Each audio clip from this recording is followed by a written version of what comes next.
Hey watch fans, Brad from Brent Miller Jewelers here in Lancaster, Pennsylvania.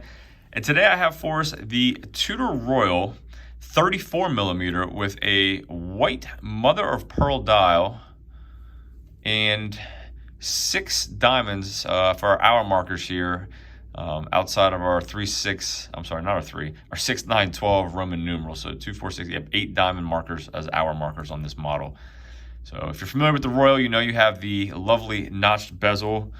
And as I said, this model is the 34 millimeter model, which we'll get to talking about the size here at the very end.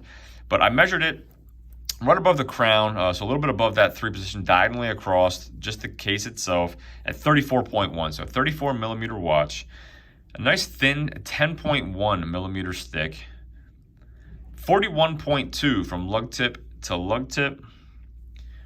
I measured the last link here. Obviously, the integrated case and bracelet won't consider that a true end length the way it fits into the case there. But this link here, I measured at 21 millimeters, tapering down to 14 millimeters, and then back out to 16 for our fold over clasp here on our deployment buckle.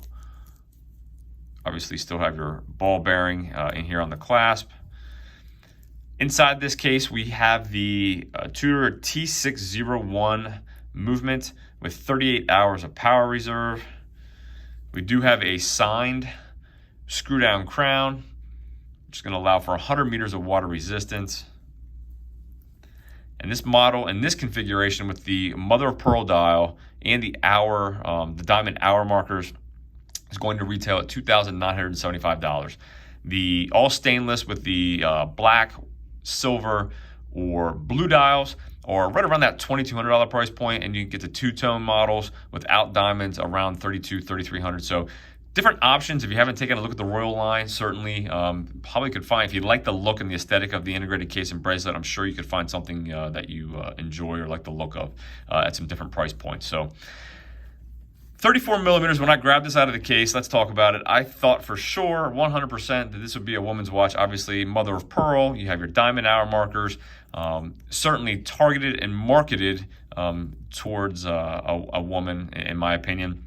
However, when I put this on wrist just to take a look at 34 millimeters, I was a bit surprised that I didn't find it overly dainty. And I say that, with the caveat that I do enjoy and wear some smaller watches. I own a vintage 34 millimeter Omega, and so I have wore smaller watches. And I have to say, this may not be my first choice, obviously with the mother of pearl and the diamonds, but the 34 millimeter is not that small, guys. If you have a smaller wrist, I would not completely rule out a 34 millimeter watch. I really would not.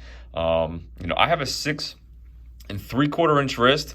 What I should do is do a video at some point comparing this to the 38 millimeter in the event anyone is looking. I don't think I'd want to go any smaller than this, but if you have I'll say it's 6 3/4 or smaller inch wrist, or smaller wrist, maybe try one on and just see what you think. If you have a preference or tendency towards smaller watches, which I do, overall it's not as, like I said, not as small as I thought it was going to look and feel. So is it a small watch? Yes. Compared to your 42 millimeter divers, 40 millimeter divers, yes, it's certainly going to look and feel small. But if that's what you're into, again, I don't know if this configuration would be the one. However, I would just suggest trying one on if you can find a 34 millimeter model to put on. So anyway, that's my rant on a smaller watch. Obviously, this one may not be it, but let me know what you guys think. Again, I've showed the Tudor Royal here a few times. Are you coming around on them? Do you still? I know some of you guys don't like the design. Quite all right. Not every watch is going to be for every person. So as always, thank you for viewing. If there's anything I can do for you, anything at all, email me, brad@brentlmiller.com. And I'll see you in the next video.